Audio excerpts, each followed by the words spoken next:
Hello friend, स्वागत है आप सभी का अपने चैनल आस्क बोर्ड में। तो बाबू हम यहाँ पे देखिए लाइव आ चुके हैं। आप लोग भी एक बार लाइव आ जाइए और बताइए यहाँ पे कि आवाज़ की क्वालिटी और वीडियो की क्वालिटी सब चीज़ बढ़िया है कि नहीं है। और यहाँ पे देखिए आज का जो क्लास होने वाला है आप सभी छात्र छात्राओं के लिए बहुत ज़्यादा इंपॉर्टेंट होने वाला है। और आज हम लोग पढ़ने वाले हैं फिजिक्स का चैप्टर 8 है। कौन सा है बाबू? तो विद्युत चुंबकीय तरंग। इसमें से बहुत ज़्यादा जो प्रश्न होता है आपके ऑब्जेक्टिव हो चाहे सब्जेक्टिव में हो उसमें पूछा जाता है। ये चैप्टर महा इंपॉर्टेंट है, इसलिए यहाँ आप देखिए ये वन शॉर्ट क्लास होगा जिसमें आपको एक एक टॉपिक को पहले क्लियर कराया जाएगा, उसके बाद से इसका सब्जेक्टिव ऑब्जेक्टिव सब पढ़ा जाएगा। यानी यहाँ आप देखिए इसी वीडियो में सब चीज़ें यहाँ पे ऑब्जेक्टिव सब्जेक्टिव टॉपिक आपका सब क्लियर होने वाला है। तो आज का क्लास बहुत ही ज़्यादा खास और बहुत ही ज़्यादा महत्वपूर्ण होने वाला है। तो सभी बच्चों को नमस्कार है बाबू, जितने भी आस्क बोर्ड के यहाँ पे छात्र है सभी बच्चों को नमस्कार। आप लोग एक बार बताइए कि सभी बच्चे कैसे हैं, आप लोग बढ़िया है कि नहीं है। तो देखिए आज का जो वीडियो होने वाला है काफ़ी ज़्यादा महत्वपूर्ण, जैसे ही आप बताए हैं बिहार बोर्ड एग्जाम के लिए यहाँ पे दिख रहे हैं काफ़ी ज़्यादा महत्वपूर्ण होने वाला है। पढ़ने वाले हैं क्लास 12th का हम लोग फिजिक्स यानी भौतिक विज्ञान। उसमें क्या जो चैप्टर 8 है बाबू, जो चैप्टर 8 है विद्युत चुंबकीय तरंग, यहाँ पे देख लीजिए बहुत ही बेहतरीन यहाँ पे देखिए चैप्टर है। इसमें से काफ़ी ज़्यादा जो प्रश्न होता है आपके ऑब्जेक्टिव और सब्जेक्टिव में पूछा जाता है। तो बाबू यहाँ पे देखिए शुरू करने से पहले यहाँ पे जितने भी हमारे प्यारे स्टूडेंट हैं चैनल पे पहली बार आए हैं तो चैनल को सब्सक्राइब कर दीजिए। और सब्सक्राइब करने के बाद से जो बेल आइकॉन होता है उसको दबा के आप लोग ऑल पे कर लीजिए, ताकि जब भी लाइव क्लास हो नोटिफिकेशन आपके पास पहुंचता रहे। और साथ में आप लोग वीडियो को लाइक नहीं किए हैं तो फटाफट लाइक कर दीजिए। जितने भी स्टूडेंट हैं वीडियो को लाइक नहीं किए हैं फटाफट आप लोग लाइक कर दीजिए। व्हाट्सएप ग्रुप में नहीं जुड़े हैं व्हाट्सएप ग्रुप में जुड़ जाइए।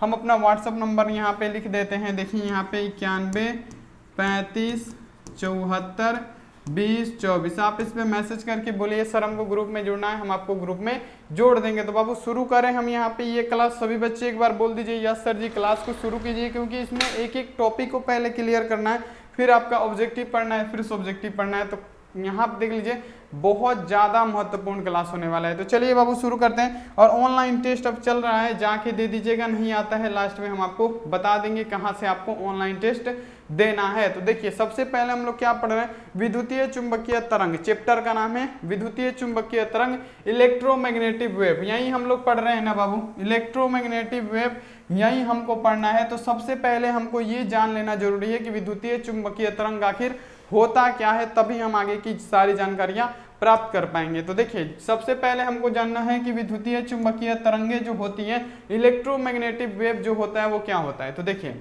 वैसे तरंग जिसके यहाँ देखिए संचरण के लिए किसी माध्यम की आवश्यकता नहीं होती है उसे ही हम लोग बोलते हैं क्या, तो विद्युतीय चुंबकीय तरंग। यहाँ पे देखिए ये तो एक लाइन का यहाँ पे आपका डिफिनेशन हो गया। अगर आपसे एग्जाम में पूछ देगा कि विद्युतीय चुंबकीय तरंग क्या होता है, तो विद्युतीय चुंबकीय तरंग क्या होता है, तो वैसे तरंग जिनके संचरण के लिए किसी भी माध्यम की आवश्यकता नहीं होती है, वैसे तरंग जिसके संचरण के लिए किसी भी माध्यम का आवश्यकता न हो उसे हम लोग बोलेंगे इलेक्ट्रोमैग्नेटिक वेव। यहां तक आपको क्लियर हो गया।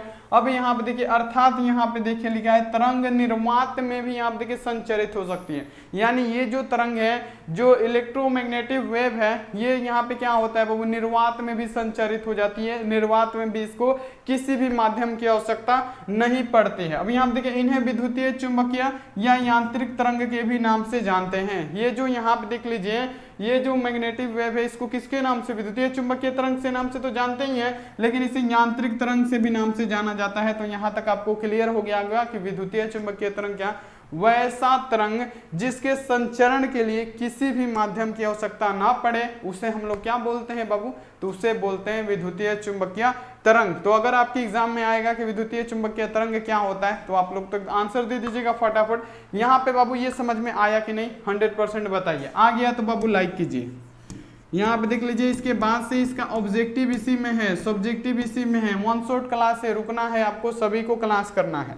अब यहाँ पे देख लीजिए अगला जो क्वेश्चन है विद्युतीय चुंबकीय तरंग के गुण लिखें। अब यहाँ देखिए जो इलेक्ट्रोमैग्नेटिक वेव होता है उसके यहाँ पे प्रॉपर्टीज लिखना है, यानी उसके गुण को लिखना है कि उसके गुण कौन कौन से हैं। कई बार बाबू देख लीजिएगा सब्जेक्टिव में 4 से 5 बार ये आ चुका है 2009 से 2023 तक का, और इसीलिए ये चैप्टर बहुत ज़्यादा खास है आप सबों के लिए। तो यहाँ पे देख लीजिए क्या पूछा गया है, यहाँ पे जो है दूसरा टॉपिक कि विद्युत चुंबकीय तरंग के गुण लिखें, यानी विद्युतीय चुंबकीय तरंग के गुण कौन कौन से होते हैं, प्रॉपर्टीज क्या होता है। तो चलिए जान लेते हैं कि यह उदासीन होता है। सबसे पहले लिखिएगा कि जो इलेक्ट्रोमैग्नेटिक वेव होता है वो क्या होता है, उदासीन होता है, ना क्षारीय होता है ना आयनिक होता है। क्या होता है बाबू, जो यहाँ पे विद्युतीय चुंबकीय तरंग होता है, इलेक्ट्रोमैग्नेटिक वेव होता है, वो क्या होता है, तो बाबू वो होता है, याद रखिएगा क्या, यह उदासीन होता है। क्या होता है, तो विद्युतीय चुंबकीय तरंग उदासीन होता है, ये लिख दीजिएगा। दूसरा इसका प्रॉपर्टीज क्या है कि यह अनुप्रस्थ होता है, अनुदैर्ध्य नहीं होता है। जो इलेक्ट्रोमैग्नेटिक वेव होता है वो अनुप्रस्थ होता है, ना कि अनुदैर्ध्य होगा। तो ये आप लोग दूसरा लिखिएगा कि ये जो होता है ये अनुप्रस्थ तरंग होता है।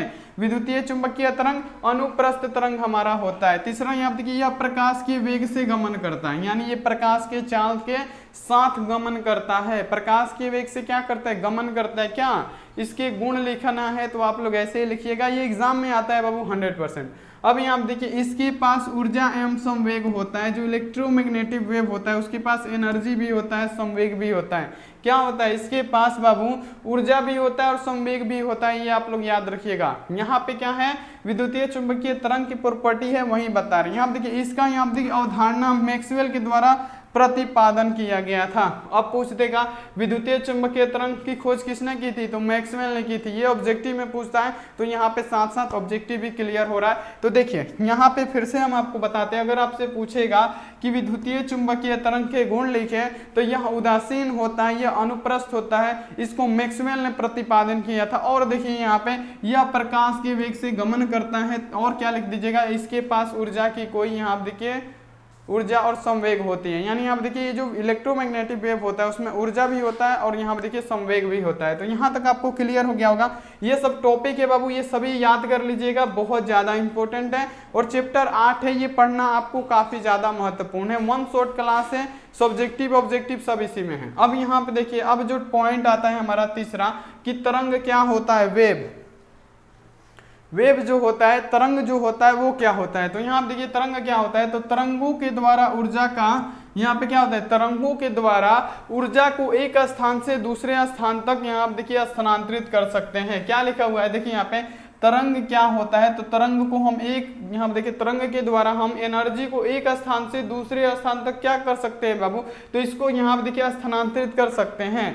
किसको, तो यहाँ देखिए तरंग को, तो यहाँ पे मतलब सॉरी यहाँ देखिए फिर से समझिए, यहाँ पे आपको समझ में नहीं आ रहा है। यहाँ देखिए तरंग, यहाँ देखिए तरंग क्या होता है, तो तरंग के द्वारा हम ऊर्जा को यानी एनर्जी को एक स्थान से दूसरे स्थान तक यहाँ देखिए भेज सकते हैं, यहाँ देखिए व्यक्त कर सकते हैं, स्थानांतरित कर सकते हैं। यहाँ देखिए तरंग कई प्रकार के होते हैं। जो तरंग होता है बाबू कई प्रकार के होते हैं, जैसे पानी की तरंग हो गया, ध्वनि का तरंग होगा, रेडियो तरंग हो गया। इन सभी के द्वारा ऊर्जा को यहाँ देखिए एक स्थान से दूसरे स्थान तक संचरित यानी भेजा जाता है। यहाँ तक आपको समझ में आ गया।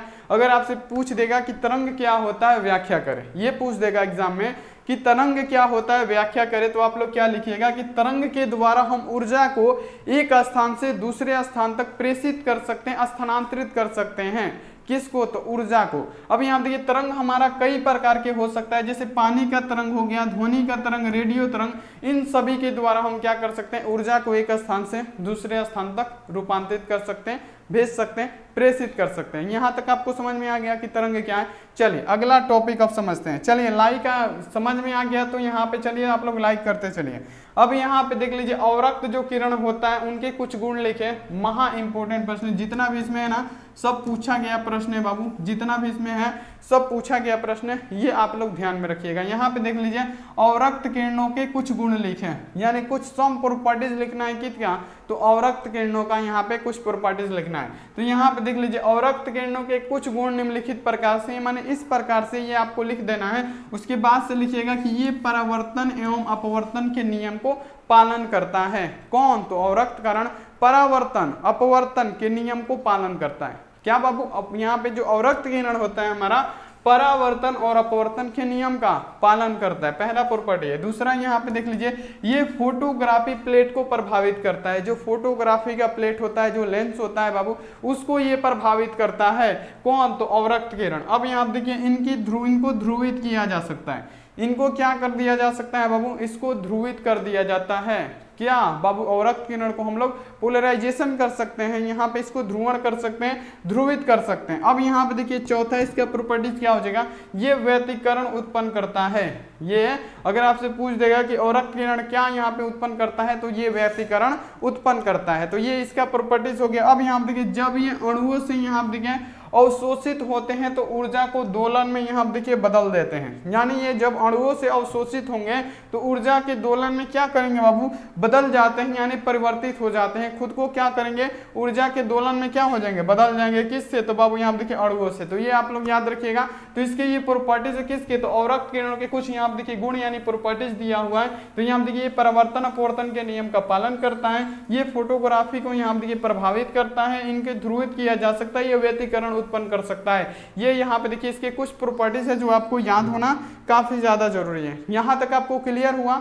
अब यहाँ पे देखिए आगे चलते चलेंगे, उसके बाद से ऑब्जेक्टिव इसका पूरा A to Z कि एक भी ऑब्जेक्टिव ना छूटे इस चैप्टर से, एक भी सब्जेक्टिव ना छूटे। तो यहाँ तक आपको पूरा क्लियर हो गया होगा।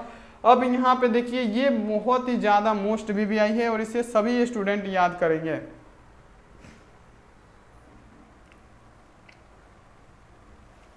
सभी स्टूडेंट को याद करना है बाबू। देखिए यहाँ पे क्या लिखा है, विद्युत चुंबकीय तरंग और ध्वनि तरंग के बीच के यहाँ पे देखिए अंतर को हमको लिखना है। और ये पूछा जाता है कि विद्युतीय चुंबकीय तरंग और ध्वनि तरंग के अंतर में स्पष्ट करें, अंतर लिखे। तो देखिए यहाँ पे जो विद्युतीय चुंबकीय तरंग होता है, हम क्या बताएंगे, अनुप्रस्थ तरंग होता है। अभी बताएं कि जो विद्युतीय चुंबकीय तरंग होता है वो अनुप्रस्थ तरंग होता है। इसको यहाँ देखिए किसी भी माध्यम की आवश्यकता इसमें नहीं होती है। यहाँ पे देख लीजिए क्या बताए हैं कि जो विद्युतीय चुंबकीय तरंग होता है इसमें किसी भी माध्यम की आवश्यकता नहीं होती है। तो यहाँ पे पहले लिखिएगा कि विद्युतीय चुंबकीय तरंग जो होता है हमारा क्या होता है, अनुप्रस्थ होता है। और ये क्या होता है, ध्वनि तरंग यहाँ देखिए वायु में अनुदैर्ध्य होता है। जो ध्वनि तरंग होता है वायु में क्या होता है बाबू, अनुदैर्ध्य तरंग होता है। यानी कहने का मतलब ध्वनि तरंग अनुदैर्ध्य तरंग है।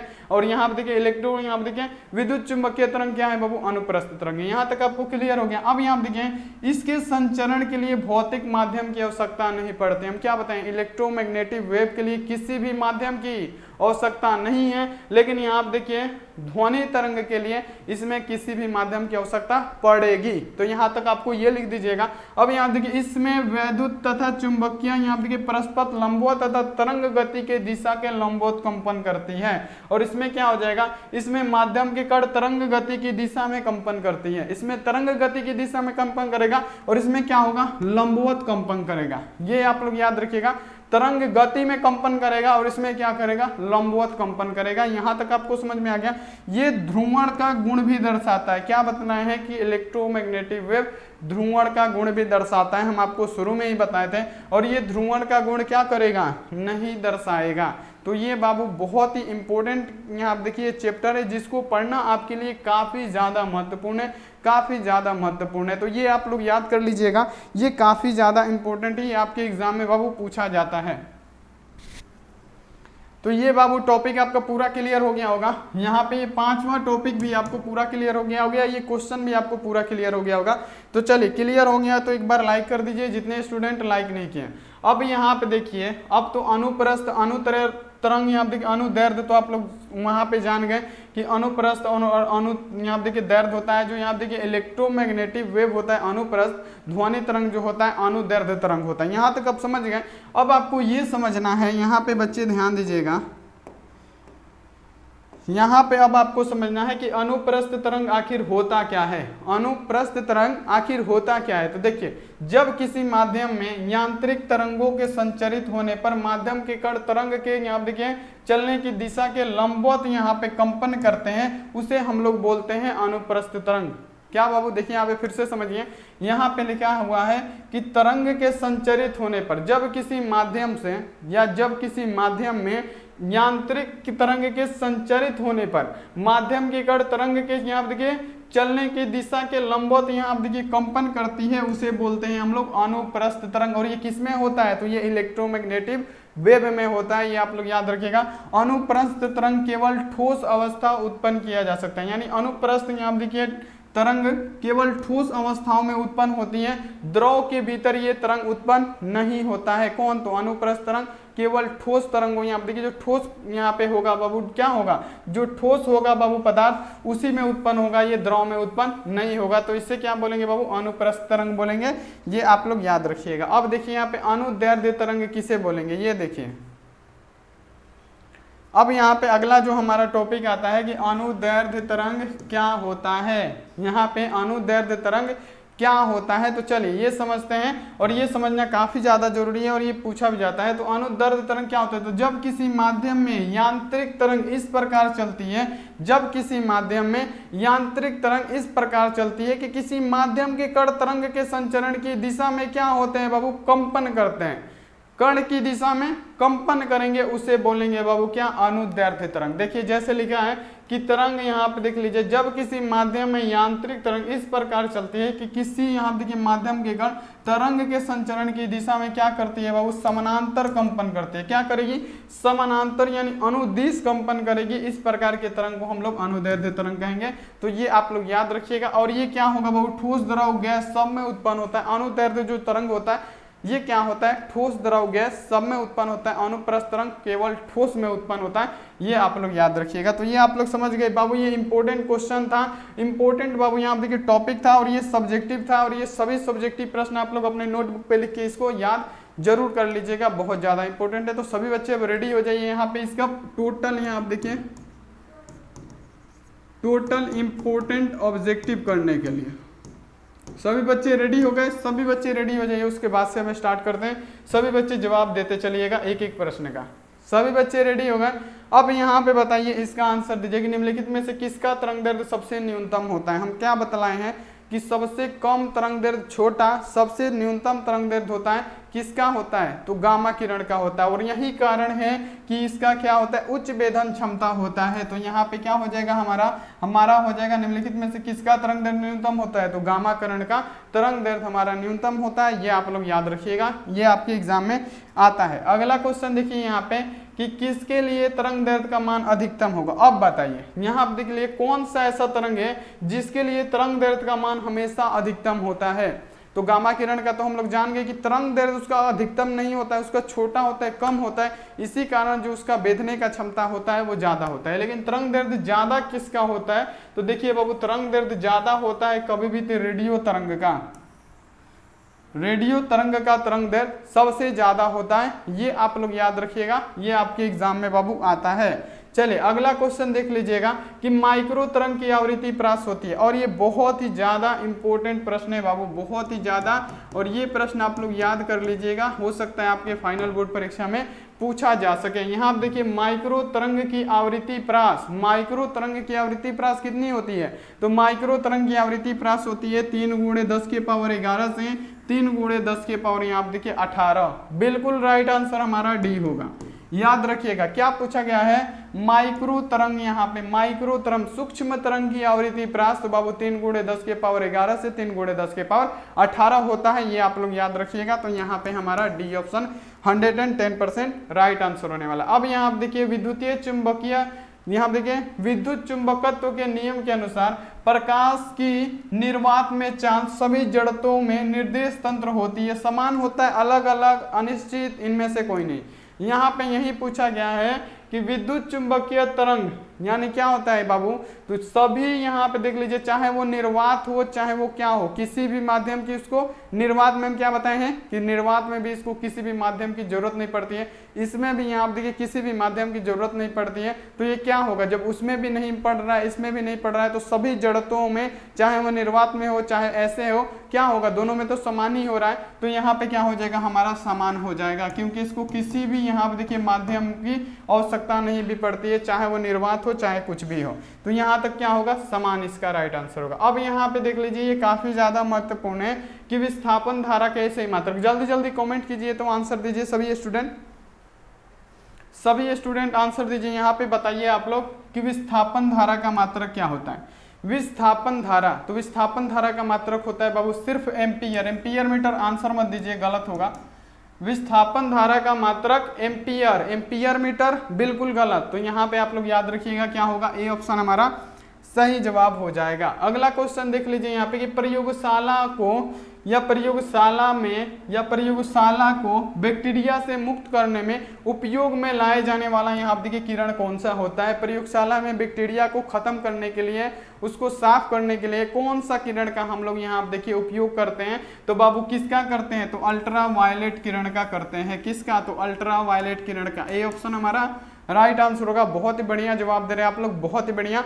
मॉर्निंग में इतना बढ़िया जवाब, मजा आ गया। अब यहाँ पे देख लीजिए अगला कि अवरक्त किरणों, यहाँ पे देखिए अवरक्त किरणें इन क्षेत्रों के माध्यम में स्थित होती है। जो अवरक्त किरण होती है किन क्षेत्र में पाए जाते हैं? जो अवरक्त किरण होते हैं हमारे किन क्षेत्रों में पाए जाते हैं? किन दो क्षेत्रों में पाए जाते हैं? रेडियो तरंग और सूक्ष्म तरंग की सूक्ष्म तरंग एवं दृश्य प्रकाश की दृश्य प्रकाश और पाराबैंगनी तरंग के क्षेत्र में पाया जाता है। ये बताइए यहाँ पे सभी बच्चे आंसर दीजिए कि यहाँ पे जो अवरक्त किरणें होते हैं किन दो क्षेत्र के माध्यम में रहते हैं? तो सूक्ष्म और दृश्य के बीच रहते हैं, कि दृश्य प्रकाश और पाराबैंगनी क्षेत्र के बीच रहते हैं। तो अवरक्त का बताइए फटाफट यहाँ पे। तो देखिए अवरक्त किरण यहाँ देखिए दृश्य प्रकाश और यहाँ देखिए पाराबैंगनी क्षेत्र के बीच पाए जाते हैं। यहाँ देखिए तरंग और दृश्य प्रकाश के बीच नहीं पाए जाते हैं। सी ऑप्शन इसका राइट आंसर होगा। अगला क्वेश्चन देख लीजिएगा कि निम्नलिखित में से किसकी तरंग लंबाई न्यूनतम? बाबू जिसका तरंग लंबाई न्यूनतम उसका भेदन क्षमता अधिक। तो तरंग लंबाई न्यूनतम किसका होता है? तो तरंग लंबाई न्यूनतम हमारा गामा किरण का होता है। किसका? गामा किरण का। सी ऑप्शन हमारा राइट आंसर होगा। अगला क्वेश्चन देख लीजिएगा कि चुंबकीय क्षेत्र बी तथा विद्युतीय क्षेत्र ई के अनुपात अगर बीई दिया हो तो इसका एसआई मात्रा। कुछ दिन पहले हम आपको जब यहाँ देखिए वायरल क्वेश्चन करा रहे थे तो ये था। तो यानी इस चैप्टर से बहुत सारा ऐसा प्रश्न होगा जो आपके फाइनल बोर्ड परीक्षा में सीधे पूछेगा। तो यहाँ पे बताइए चुंबकीय क्षेत्र बी तथा विद्युतीय क्षेत्र यहाँ पे ई के बीच के यहाँ पे देखिए अनुपात अगर बी बटा ई है तब यहाँ पे देखिए इसका एसआई मात्रक क्या होगा? तो बाबू ये क्या हो जाएगा? एसएम इनवर्स हो जाएगा। बी ऑप्शन राइट कीजिएगा, ना कि यहाँ पे देखिए एमएस इनवर्स, एसएम इनवर्स होता है। 110% ये इसका जवाब सही होने वाला है। अगला क्वेश्चन देखिए 10 नंबर की निम्नलिखित में से किसमें, यहाँ पे लिखा है कि निम्नलिखित में से किससे महत्तम वेधन क्षमता होती है? यानी वेधने की क्षमता सबसे ज्यादा किसकी होती है? एकदम आसान प्रश्न, कई बार पढ़ा चुके हैं, लेकिन ये बहुत ज्यादा इंपॉर्टेंट होने वाला है आपके फाइनल बोर्ड परीक्षा के लिए। पूछा गया है कि निम्नलिखित में से किसमें महत्तम वेधन क्षमता होती है? तो गामा किरण का महत्तम वेधन क्षमता होता है। इसका तरंग दैर्घ्य सबसे कम होता है, ये भी साथ में आपको याद रखना है। तरंग लंबाई इसका सबसे कम होता है। अब यहाँ पे देखिए यहाँ पे बताइए अब लोग कि रेडियो तरंग जिसकी आवृत्ति टेलीविजन सिग्नल से ज्यादा होती है कही जाती है। अब बताइए, बहुत ही बेहतरीन प्रश्न है और बहुत ज्यादा इंपॉर्टेंट है बाबू आपके एग्जाम के लिए।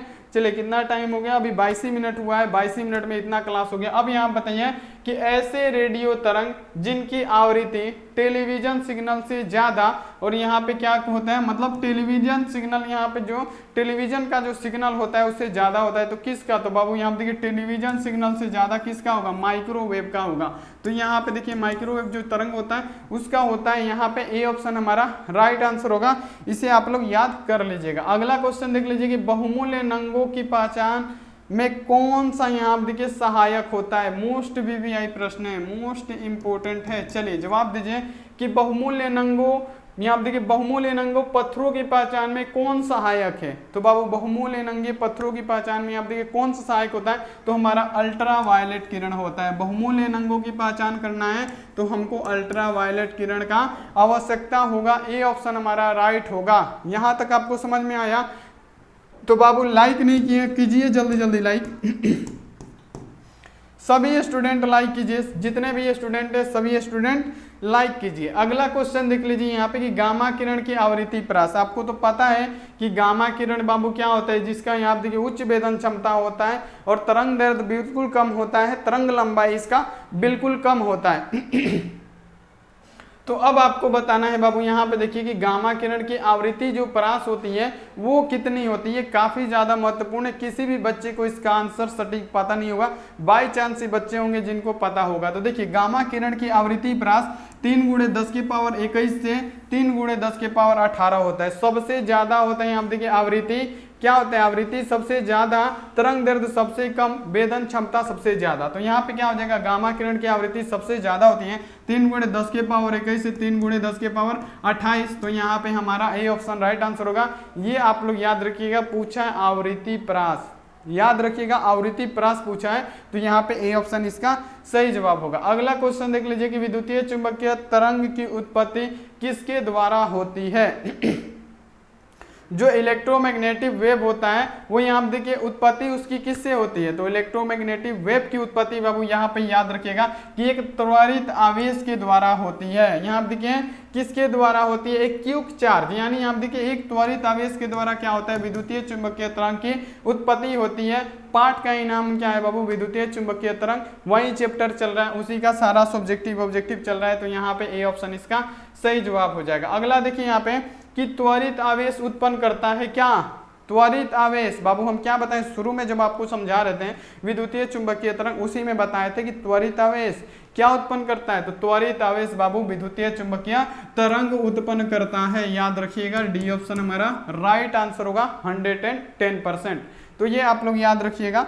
अगला क्वेश्चन देख लीजिए यहाँ पे, अगला क्वेश्चन 16 नंबर के, इनमें से किस विद्युतीय चुंबकीय तरंग का स्पेक्ट्रम का सबसे यहाँ देखिए लघु तरंग दैर्ध्य होता है, यानी छोटा तरंग दैर्ध्य। देखिए क्वेश्चन वही है, कितना बार घुमा दिया है, तो बाबू यही आपको समझना है कि निम्नलिखित में से कौन सा ऐसा विद्युतीय चुंबकीय तरंग है जिसका यहाँ आप देखिए स्पेक्ट्रम सबसे लघु तरंग दैर्ध्य होता है। सबसे लघु मतलब क्या, सबसे छोटा, तो सबसे छोटा तरंग दैर्ध्य तो गामा किरण का सबसे छोटा, तो यहाँ पे क्या हो जाएगा, यही कारण है कि इसका उच्च वेदन क्षमता होता है, तो यहाँ पे हमारा डी ऑप्शन राइट आंसर होगा। चलिए अगला क्वेश्चन देख लीजिए 17 नंबर, और ज्यादा क्वेश्चन नहीं है, ज्यादा इसमें क्वेश्चन नहीं आता है, जितना भी है बाबू सारा इंपॉर्टेंट है और यही सब क्वेश्चन रिपीट होते रहता है आपके एग्जाम में। अब यहाँ आप देखिए विद्युतीय चुंबकीय तरंग होते हैं, क्या होते हैं, हम क्या बतलाए हैं, और ये HW प्रश्न है, कई बार अभी यहाँ पे आपको समझाए हैं, इसका जवाब आप लोग HW में है कि यहाँ पे विद्युतीय चुंबकीय तरंग अनुप्रस्थ होता है कि अनुदैर्ध्य। अभी हम आपको जब बता रहे थे उसमें बताए थे रेडियो तरंग के बारे में, इसके बारे में उसमें बताए थे कि जो होता है कि विद्युतीय चुंबकीय तरंग क्या होता है। फटाफट कमेंट बॉक्स में बता दीजिएगा कि क्या होता है, इलेक्ट्रोमैग्नेटिक वेव क्या होता है। अगला क्वेश्चन देख लीजिए कि निम्नलिखित में से कौन सा एक अवरक्त तरंग दैर्ध्य है, क्या पूछा गया है, अवरक्त तरंग दैर्ध्य कौन सा होता है, तो यहाँ आप देख लीजिए अवरक्त तरंग दैर्ध्य हमारा कौन सा होगा, मोस्ट इंपोर्टेंट प्रश्न है, 10⁻⁴ सेंटीमीटर। अवरक्त यहाँ आप देखिए तरंग कौन सा होगा, 10⁻⁴ सेंटीमीटर। अवरक्त यहाँ पे क्या होगा, तरंग 10⁻⁴ सेंटीमीटर, याद रखिएगा। अगला क्वेश्चन देख लीजिए, विद्युतीय चुंबकीय तरंग का संचरण क्या होता है बाबू, जो इलेक्ट्रोमैग्नेटिक वेव होता है वो उसका संचरण क्या होता है। पहला ऑप्शन देखिए विद्युतीय क्षेत्र के लंबवत, चुंबकीय क्षेत्र के लंबवत, दोनों के लंबवत। अब बताइए यहाँ पे आपको बताना है कि विद्युतीय चुंबकीय तरंग की संचरण की दिशा क्या होती है, तो दोनों के लंबवत होती है। विद्युतीय चुंबकीय तरंग के संचरण की दिशा तो दोनों के लंबवत होती है। यहाँ पे आप लोग याद रखिएगा क्या, दोनों के लंबवत होती है। यहाँ पे हमारा क्या होगा, सी ऑप्शन राइट आंसर होगा। यहाँ तक आपको पूरा ऑब्जेक्टिव क्लियर हो गया होगा, सब्जेक्टिव भी इसका क्लियर हो गया होगा, तो लाइक जरूर कीजिए। अब यहाँ पे देखिए 20 नंबर कि दूर संचार के लिए उपयुक्त विकिरण, दूर संचार के लिए, दूर तक प्रेषित करने के लिए, दूर तक भेजने के लिए कौन सा हमको बाबू यहाँ आप देखिए तरंग लगेगा, तो बाबू दूर संचार के लिए, तो दूर संचार के लिए बाबू माइक्रो तरंग की आवश्यकता लगती है। दूर संचार के लिए माइक्रो तरंग की आवश्यकता होगी। यहाँ पे क्या होगा बाबू, हमारा सी ऑप्शन 110% राइट आंसर होगा, इसे आप लोग याद कर लीजिएगा। अगला क्वेश्चन देख लीजिए कि माइक्रो तरंग की आवृत्ति होती है, ये मोस्ट VVI प्रश्न है, और जो HW है और ये लास्ट प्रश्न है बाबू, इसका जवाब दे दीजिए, और जो HW है उसका जवाब जरूर दीजिएगा कि माइक्रो तरंग की आवृत्ति, तो माइक्रो तरंग की आवृत्ति क्या होती है, रेडियो तरंग की आवृत्ति से अधिक होती है, तो ये कम है, तो ये तो आंसर नहीं होगा। रेडियो तरंग की आवृत्ति से अधिक होती है, यहाँ पे बी ऑप्शन हमारा राइट आंसर होगा 110%। तो चलिए यहाँ तक तो हो गया, और जितने बच्चे नए आए हैं चैनल को सब्सक्राइब नहीं किए कर दीजिए, चैनल को सब्सक्राइब करके बेल आइकन को दबा के आप लोग ऑल पे कीजिए, और साथ में आप लोग लाइक नहीं किए वीडियो को लाइक कीजिए। चलिए ऑनलाइन टेस्ट जाके दीजिए हमारे साथ, चलिए, और PDF डाउनलोड कर लीजिए। चलिए यहाँ पे कैसे देना है ये हम आपको बताते हैं। सबसे पहले आपको गूगल खोलना है, सभी स्टूडेंट क्या करेंगे, गूगल खोलेंगे। गूगल खोलने के बाद से यहाँ पे देखिए आपको क्या करना है, सर्च करना है यहाँ पे ask board, ask board ASKBOARD search कर देना है। जैसे ही आप सर्च करेंगे आस्क बोर्ड आएगा, आपको इसी पे एक बार क्लिक करना है। जैसे ही आप सब इस पे एक बार क्लिक करेंगे, देखिए यहाँ पे आपके सामने एक पेज खुल के ओपन होगा, आपके सामने एक पेज खुल के ओपन होगा। ये है हमारा ऑफिशियल वेबसाइट जिस पे आप लोग आके ऑनलाइन टेस्ट दे सकते हैं। तो देखिए यहाँ पे टेस्ट आपको कैसे देना है, अभी खुल रहा है, रुकिए 2 मिनट में खुल जाएगा बाबू। यहाँ पे देखिए जैसे ही खुलेगा आपको क्या करना है, यहाँ पे देखिए यहाँ पे टेस्ट का बटन दिख रहा है और टेस्ट के बटन पे आपको क्लिक करना है। तो एक यहाँ पे ऐड आएगा जिसको खोल दीजिएगा आप लोग तो सही रहेगा। तो यहाँ पे देखिए आप लोग को क्या करना है, यहीं पे टेस्ट पे आपको क्लिक कर देना है। क्या करना है, क्लिक करना है, रुकिए आपको क्या करना है बाबू, इसी टेस्ट पे क्लिक करना है। जैसे ही क्लिक करेंगे यहाँ पे आपके सामने जो सबसे ऊपर वाला टेस्ट होगा, यही लाइव टेस्ट होता है, इसी पे आपको एक बार क्लिक करना है। जैसे ही आप लोग इस पे एक बार क्लिक करेंगे उसके बाद से आपको नीचे आना है, सिंपली नीचे आते जाना है, नीचे आते जाना है। और नीचे जैसे ही आएंगे यहाँ पे देखिए लिखा होगा 15 जुलाई फिजिक्स का, यहाँ पे यानी जो आपका तारीख होगा वो लिखा होगा, टेस्ट लिखा होगा। स्टार्ट के बटन पे डालिएगा, यहाँ पे नेम पूछेगा, नेम डाल दीजिएगा, यहाँ पे जो भी होगा नेक्स्ट कर दीजिएगा, आपका टेस्ट स्टार्ट हो जाएगा। तो इस प्रकार टेस्ट दे सकते हैं। और पीडीएफ के लिए और कहीं नहीं जाना है, देखिए यहाँ पे फिजिक्स का 400 ऑब्जेक्टिव पीडीएफ यहाँ से डाउनलोड करें, 12th का पूरा नोट्स यहाँ से डाउनलोड करें, क्लिक करके आप लोग डाउनलोड कर लीजिए। तो थैंक्स फॉर वाचिंग, मिलते हैं ऐसे अगली क्लास में। आप लोग अपना ध्यान रखिए, मन लगा के पढ़ाई कीजिए, टेक केयर एंड बाय। मिलते हैं 12 बजे बायोलॉजी के क्लास में, आप लोग जरूर बायोलॉजी के क्लास में जुड़िएगा।